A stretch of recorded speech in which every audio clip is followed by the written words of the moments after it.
Hi, everybody. I'm Bryan Mudd, a fan of South Plains politics. Here's your talking points for this week. Businesses in other parts of the country not happy with new election laws that are out there. And bill, of course, is moving through the Texas Capitol. The lieutenant governor is already fighting back. And do you want to fight back against your higher property taxes? New appraisals are out and the clock is ticking on your appeal. From the studios of KAMC Television in Lubbock, your local election headquarters. This is Talking Points with Bryan Mudd. Thanks for joining us, everybody. Also this week, the things that matter. Something that former Congressman Ken Hance told us on last week's show struck me, that the things most important to him in his political life are the things that helped a lot of people, carrying the Reagan tax cuts in his case. So many of the bills talked about in public these days are brought for political purposes and really don't affect many people. But then you have the issues like the expansion of rural broadband, which passed through the Texas Senate and House this week, which will have an enormous effect on the everyday lives of a lot of folks. And KAMC's Maggie Glenn tells us about two parties working together to close the digital divide.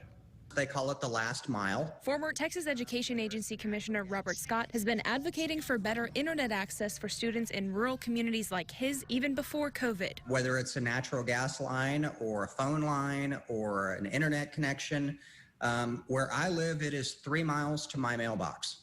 So it's not just the last mile, it's the last 3 miles. Interviewing via satellite Wi-Fi from Rockport on Thursday, Scott says he's glad Senate Bill 5 passed in the Senate. It creates a broadband development office. Author Senator Robert Nichols explained broadband expansion goes beyond building out infrastructure in rural areas. Although the infrastructure may be there for those children in Houston or the Metroplex, it doesn't mean they can afford it. Their families can afford it. That's why the bill also includes financial incentives and grants to cut down on costs. Preliminary data gathered by the TEA's Project Connectivity shows nearly 1.7 million students across the state have access but can't afford it, while 700,000 are unserved or underserved. They apply to every single community and community type across the state. The TEA says affordability is not limited to urban areas and lack of infrastructure is not solely in rural areas. They are not more heavily weighted to one particular geographic area in the state.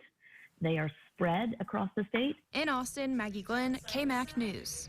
And Maggie, you might have noticed one of the authors of the Senate rural broadband bill was Lubbock Senator Charles Perry. His huge district includes a lot of rural counties that would benefit from this, and he talked about that this week and about more of his projects for the session with KAMC's West Rappaport. So we've set up a legislative framework to have an office that their primary responsibility through a couple of council and some governance boards and stuff, that their role will be to, if money is available, that's the if, do we get federal or state or both, or other grants, they would have a holding place for that funding, as well as making sure that the objective of putting rural broadband access, quality, reliable broadband where it's not, would have kind of an oversight. You know, they wouldn't be the physical lay the fiber people, but they would make sure that if we put money to it there, now if we don't put any money in it, you know, it's kind of left to the feds and to the local providers as well as national providers. In my district and across the state, you'll have a vendor, AT&T, Verizon, whatever, running a cable right through that community, but not a single house attached to it. It's because they weren't required to, because they're unregulated. So when they ran service, they ran them to commercial or they ran them to a specific area, but they didn't stop along the way. It's not their fault. It's just a business decision that's been made over the years. So that community on a map today would say we're covered for broadband access. But the truth of the matter is the last mile, that point to the house, hasn't been done. And if you really start getting into the weeds of this, it's that last mile component that we've got to target. And that's been the challenge with the broadband conversation, because you've got the extremes, and if people haven't been in it, I've been in it long enough to understand it, they'll tell you we don't have any broadband providers everywhere. I mean, Texas is deficient, and boy, truth of the matter is we got a lot of provider. We just don't have that last mile. But we'll have the framework. There is funding from the feds coming. A second round's already coming, I think, down the pike. So that's the game changer. For the first time ever, there's been money to actually do that last mile. So really encouraged. Timeline's disappointing. First of all, we don't have a great map. Now, I would argue that the service providers know where they are and where they aren't. So if we really wanted to jumpstart this thing, and I passed a middle mile bill yesterday, which basically says we won't take it from the pole to the house, but if we have pole space available, we're an electric provider, and we have fiber on our pole that has capacity, you can run your service through my fiber, so you don't have to dig the ground. And so we're putting things in place to where it can move quickly.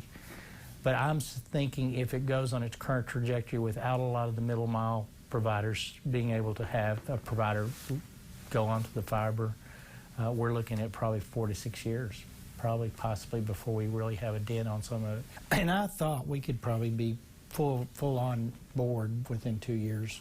And I think there are some technologies that can do that. So I've talked to Jody Arrington, working with him. This next round of RDOF money has to focus specifically, clearly in the heart of those service voids where, yes, there's a provider in the area, but no, they didn't demarket. So if we can get that strategic focus on the next round of RDOF money, I think that timeline adjusts substantially. Let's talk a little bit about water. There's a lot that has been tackled, with other focuses this session, but water, I know, is something that you've been passionate about and that you've been spearheading, different water programs. What this session are you moving the ball forward on in terms of water? First hearing, I passed out my water legislation, my primary water purpose or legislation for this session. It's a culmination of several years. It's things that I've always thought, even prior to being in the legislature, but in the oil and gas industry, when you pull up 1 barrel of oil, you're pulling up on average anywhere from 6 to 7 barrels of water. That water historically was just re-injected back into a saltwater disposal well. Or, of late, they found a way to reuse it and clean it up to the point of refrac so that they weren't using fresh water. And the quantity of that water is so significant, it makes all the sense in the world to figure out, can we clean it up to potable standards and actually create a new water supply? This is water that's thousands of feet deep, that has no use. It's a new water supply today. So my legislation puts Texas Tech as an oversight role to go with the industry groups and environmental groups and all of that and determine whether, one, can we create a system that would effectively clean that up to potable standards? If so, is it distributed throughout the region, and is it scalable? So we have had these conversations forever, and normally they say, it's too expensive. Well, I said, show me the study. I mean, has it been tested? So what will come out of that with is a large enough pilot, hopefully, that will determine, yes, this is a potable water supply. I'll give you the numbers, and it doesn't mean a lot to most folks, but since 2009, our oil and gas industry has pulled up 27 million acre feet. 1 acre foot is 325,000 gallons roughly. So 27 million acre feet at 325,000 gallons is what we've effectively not squandered. Some of it's been reused, but could have been a possible recharge to an aquifer or a water basin in a river system that would have fulfilled water needs not in perpetuity, but for years to come. We're short 400,000 acre feet in our statewide water plan, meaning by 270 we don't have that component that would fill that need.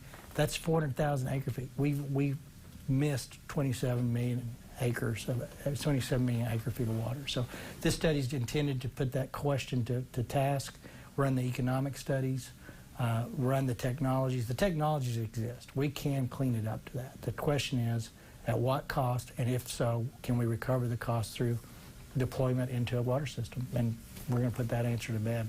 Tech will be an oversight role on that.